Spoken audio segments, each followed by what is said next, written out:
monsieur. Hello, welcome. Which show is it today? We're playing Saviors and Savages, a trip around the world.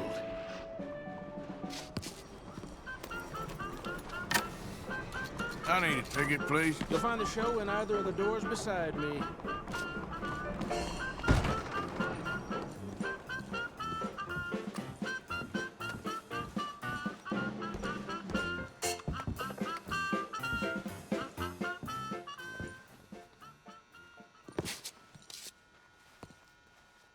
Welcome, one and all.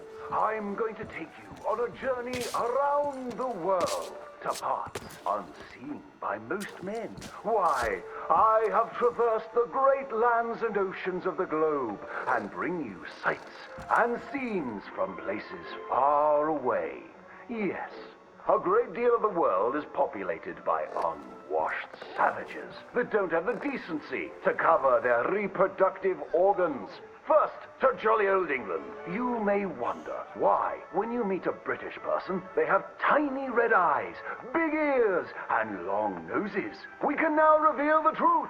Since the opening of the Underground Railroad system 30 years ago, the entire of London has moved beneath the earth. Just think of the joy children must feel being able to play unfettered by rain or refinery smoke. They are a dignified people, living among stalagmites in their dainty hats. And they have an underground king who worships an underground garden gnome. Have any of you been to New York City? It seems like the whole world is ending up on that tiny island. Now there's Lady Liberty, a marvelous statue.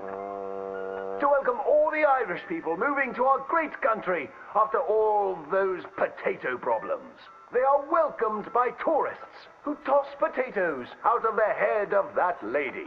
In New York City, they are making buildings so high, one day you can walk to the moon for a picnic. Wouldn't that be grand? It's true. Now, we spoke of that unwashed statue. It was a gift from France. How do you think France paid for such a gift? Wanton prostitution? Selling of wine and horse meat? No, sir. I'm here to tell you that underneath the streets of Paris, they have discovered black gold. That's right. And a few years ago, Gustave Eiffel of the Eiffel Oil Company built the tallest oil derrick in the world. Yes, all around Paris, you will find that thick business. It ignites like brandy, which is why so many French aristocrats drink it as an aperitif to aid digestion. The women of France are dainty and fair of skin, partially because they use that crude oil to bathe in, anointing and greasing their bodies, often before committing sinful pleasures of the flesh. Places that don't change their ways are falling behind. Visit the streets of Italy, and there is literally nobody left. The churches are empty. There's nobody drinking tiny coffees and slurping spaghetti in the streets. The Italians have never been known for good architecture, and their crooked buildings are falling over. Where have all the hairy women and men gone? Where are them Italians? It is one of the world's great mysteries. You may have heard talk of a horseless carriage being invented, powered by whale oil, vapors, or demons. Ironically, that is a myth. What is more exciting, the Germans have developed a mechanized horse that never needs to eat or sleep. It is a marvel of invention and is intended to facilitate the German army when it invades France or Russia in their campaign to spread the gastronomical wonders of low-quality beer, sausages, and sauerkraut. They love cabbage.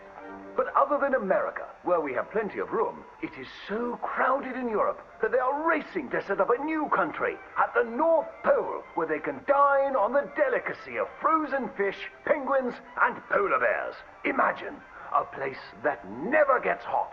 You don't sweat while toiling in the field, and ice is much cheaper there. I predict that someday people of all nations will join hands at the North Pole, wearing furs and eating fish.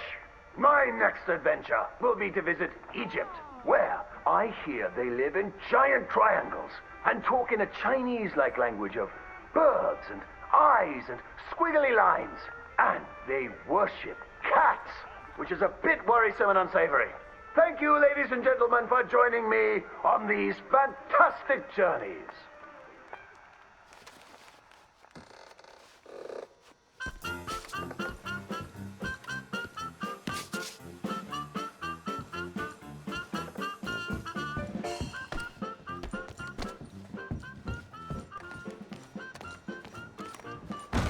Good to see you. Come back for another one. Sorry. You a long ways from the